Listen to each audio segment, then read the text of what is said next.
চরম জ্বালানো জ্বালিয়েছে বীরভূমের লাভপুরে তৃণমূল নেতা আব্দুল মান্নান গ্রেপ্তার হতে আনন্দে আত্মহারা এলাকাবাসীরা।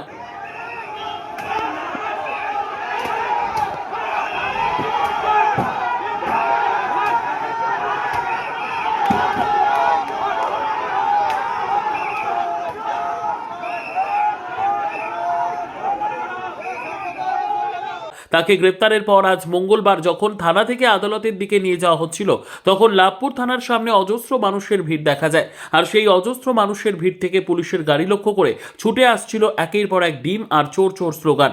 ঘটনাকে কেন্দ্র করে ব্যাপক উত্তেজনা ছড়ায় লাভপুরে 2021 সালের ভোট পরবর্তী হিংসার মামলায় লাভপুর থানার পুলিশ বীরভূম জেলা তৃণমূলের সহ সভাপতি আব্দুল মান্নান ছাড়াও গ্রেপ্তার করেছে লাভপুর 1 নম্বর গ্রাম পঞ্চায়েতের উপপ্রধান সালাম শেখ ও আরও দুজনকে। তবে এই গ্রেপ্তারের বিষয়ে আব্দুল মান্নান সাফাই দিয়েছেন তিনি ঘটনার বিষয়ে কিছুই জানেন না, সব ফলস কেস।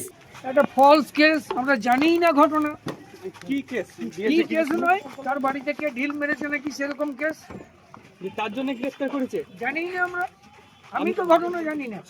কয়জনকে আপনাদের কয়জনকে গ্রেফতার করেছে? করেছে 3-4 জনকে, কিন্তু আমরা তো জানি না। কি বলবেন 2021 এর মিথ্যা মামলা আবার কি করবে?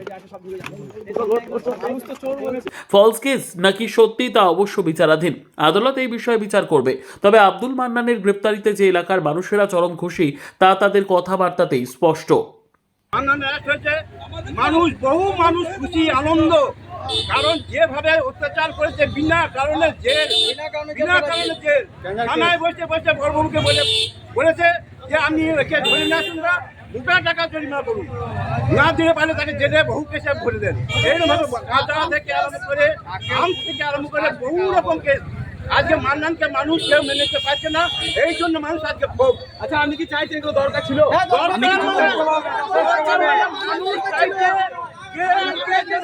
বাবা দাঁড়াও না, একটু দাঁড়াও। ওকে ফলতা না একটু